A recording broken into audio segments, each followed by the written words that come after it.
Pada kesempatan ini, kami akan membahas tentang konsep dasar pembelajaran, dan tujuan kami membuat video ini ialah supaya dapat memahami makna konsep, mengetahui dasar belajar, dan memahami makna pembelajaran. Baik, yang pertama, konsep dasar pembelajaran. Dalam memaknai konsep, maka akan berhubungan dengan teori, sedangkan teori akan berkaitan dengan konsep. Maka dalam uraian tentang konsep dasar pembelajaran akan tertuju pada landasan ilmiah pembelajaran. Di antaranya juga akan berhubungan dengan landasan-landasan filsafat, psikologis, sosiologis, dan komunikasi yang selalu banyak ditemukan dalam sebuah pembelajaran. Baik, yang kedua, hakikat belajar. Belajar pada hakikatnya adalah sebuah proses interaksi terhadap semua situasi yang ada di sekitar individu. Belajar juga dapat dipandang sebagai proses yang diarahkan pada tujuan. Belajar juga merupakan proses melihat, mengamati, dan memahami sesuatu. Dari beberapa pengertian tersebut dapat disimpulkan bahwa yang pertama, belajar merupakan suatu proses, yaitu kegiatan yang berkesinambungan yang dimulai sejak lahir dan terus berlangsung seumur hidup. Yang kedua, dalam belajar terjadi perubahan tingkah laku yang bersifat relatif permanen. Yang ketiga, hasil belajar ditunjukkan pada aktivitas-aktivitas tingkah laku secara keseluruhan. Yang keempat, adanya peranan kepribadian dalam proses pembelajaran. Proses belajar terjadi apabila di mana individu dihadapkan pada situasi di mana dia tidak dapat menyesuaikan diri dengan cara biasa, atau apabila dia harus mengatasi rintangan-rintangan yang mengganggu kegiatan-kegiatan yang diinginkan.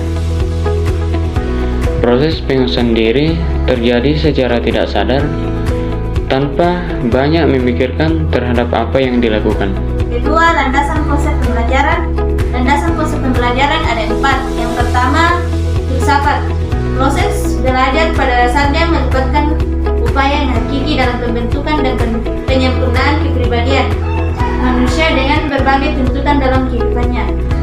Secara filosofis, belajar berarti mengingatkan kembali pada manusia mengenai makna hidup yang bisa dilalui melalui proses meniru, memahami, mengamati, merasakan, mengkaji, melakukan, dan meyakini akan segala sesuatu kebenaran. Yang kedua, psikologis. Perilaku manusia bisa berubah karena belajar. Akan tetapi, apakah manusia itu memahami perilakunya sendiri atau menyadari dia harus berperilaku seperti apa jika berada atau dihadapkan dalam situasi dan kondisi yang berbeda?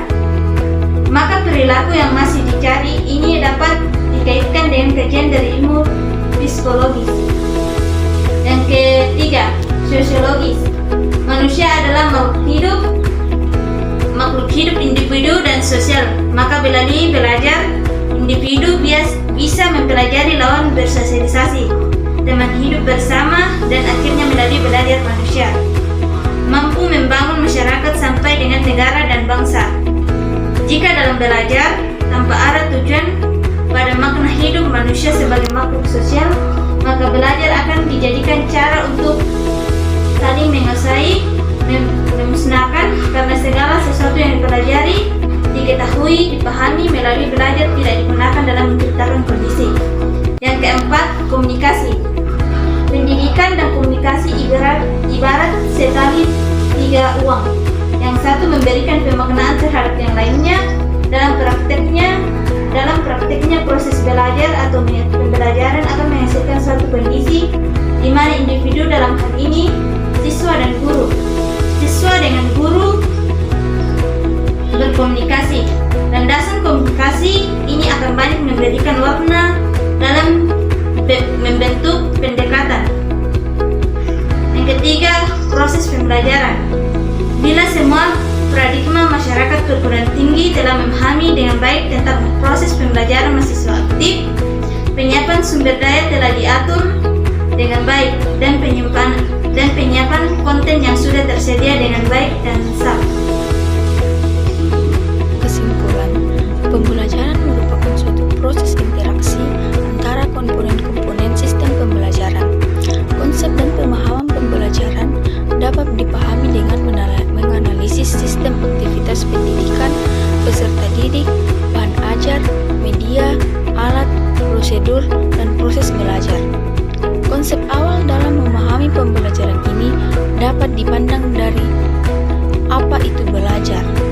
Perubahan dan munculnya beberapa konsep dan pemahamannya merupakan suatu bukti bahwa pembelajaran adalah proses mencari kebenaran, menggunakan kebenaran dan mengembangkannya untuk kepentingan pemenuhan kebutuhan hidup manusia, khususnya yang berhubungan dengan upaya merubah perilaku, sikap, pengetahuan, dan pemaknaan terhadap tugas-tugas selama hidupnya.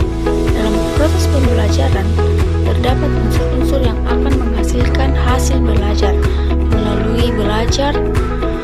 Melalui belajar inilah maka pembelajaran bisa berkelanjutan sehingga segala sesuatu yang dibutuhkan manusia akan terpenuhi.